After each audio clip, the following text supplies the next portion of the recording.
पुढील 5 वर्ष राज्यात धुमशान पाहायला मिळेल असं संजय राऊतांनी म्हटलंय। अजित पवारांनी दिल्लीशी जुळवून घेतलाय। अजित पवारांवर दिल्लीतून जबाबदाऱ्या टाकल्या गेल्या असं देखील संजय राऊत यांनी म्हटलंय।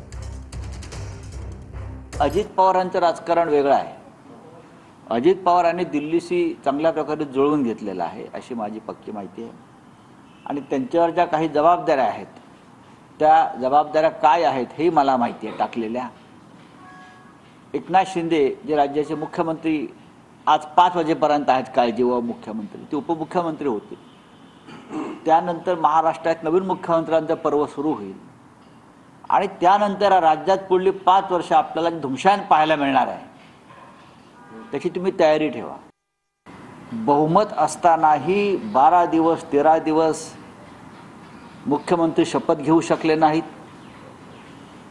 अंतर्गत लाथाळ्या रुसवे फुगवे जनतेने पाहिले आणि अखेर आज आझाद मैदानावर या राज्याच्या मुख्यमंत्रीपदी देवेंद्र फडणवीस हे विराजमान होत आहेत, शपथ घेत आहेत।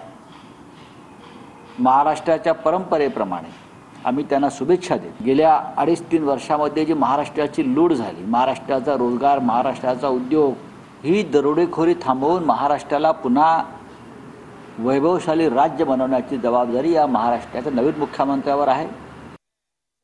मुख्यमंत्र्यांबरोबर त्यांनी डेप्युटी सीएम म्हणून जे काम केलं आणि खूप चांगल्या पद्धतीने उत्तम सहकारी म्हणून काम केलं।